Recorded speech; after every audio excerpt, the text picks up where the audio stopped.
We have to not be afraid of the census.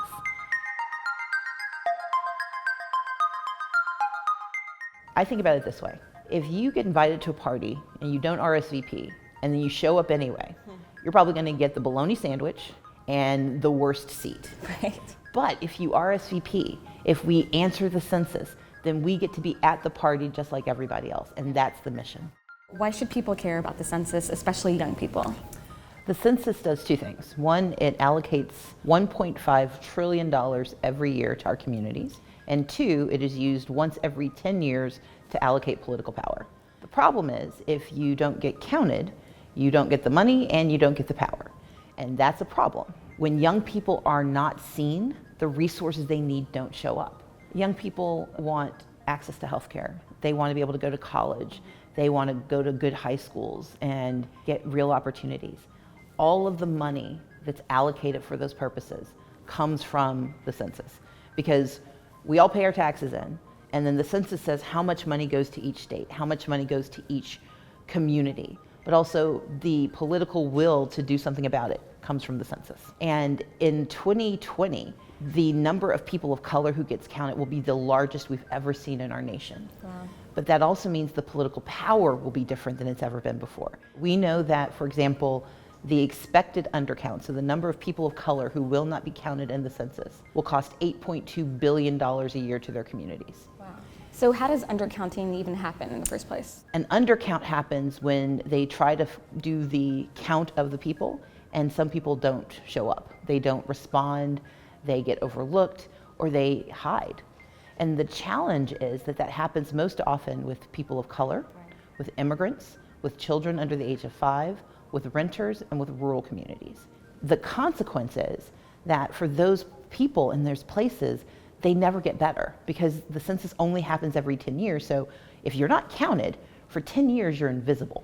That invisibility has a real effect. If you wonder why one school looks good and the other school looks like it's from the 1950s, it's often because they undercounted the number of students in those schools. If you want to know why a really nice community seems to get better every year and a poor community seems to consistently struggle, that struggle comes about because they didn't get the resources they needed. What is it that people need to do to make sure they're counted this year? Number one, we have to not be afraid of the census.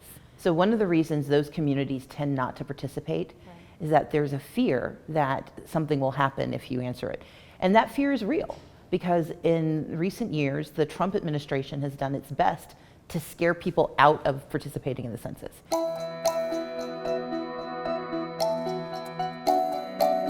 Today I'm here to say we are not backing down on our effort to determine the citizenship status of the United States population. The citizenship question, which a lot of people heard about last year, was designed to scare not only immigrants, but their families from participating, especially if they were undocumented.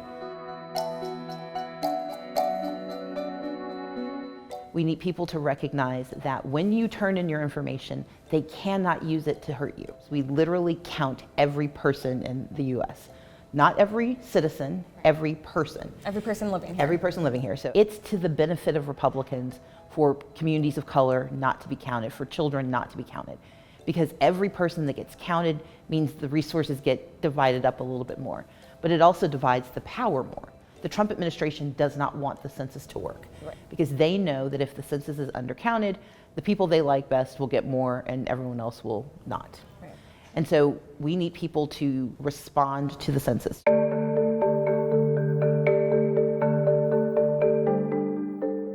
It's an opportunity for us to show who we are and where we are. Political power is allocated through redistricting.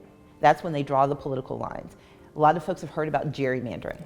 Gerrymandering is when you draw the lines for political gain to give politicians who they want instead of giving people the leadership they need. We have to know where people are. We have to know that they are ready to be counted. And if they're counted, then they get more political power than they've ever had before. So is that the main connection between the census and voting rights? It's absolutely it. Okay. Because it's not just the Congress. We talk about congressional leadership. That's great, but it's also your school board. Right. It's your county commission. It's your city council. And the last time we didn't pay attention, we ended up with the Tea Party taking over state legislatures and taking over the US Congress. Right. This time, what we need to do is, number one, don't be afraid of the census. If you have a cell phone or a light bill, they already know how to find you. Okay. Your job is to make sure you respond. This year, 80% of the census will be done online. Oh, wow. And that's unusual. It's never happened before. You'll get a letter in March, and then you'll get a follow-up letter, and then you might get a call. Respond to the census. Turn in your information. We can screw up a lot of people's lives over a decade. Yeah. And one of the best ways for government to do that is to not invest in people's futures. And so young people have to be seen and heard, but more importantly, they have to use their information to help others. Because so much of the census is going to be done online, there are a lot of older people who are going to possibly for the first time not participate. And so it's not just about young people being counted, it's because they need to help other people be counted. It's also helping your grandparents with their computer Exactly. and email. It's Exactly. what I mean, it is, yeah. look, you're going to be tech support for the future. Yeah. We need your help to make sure every person who thinks they know what they're doing, wants to do it right, or is afraid of it, that they have help. And the best way to do that is for them to know you're filling out the census and for you to offer to help them fill it out as well.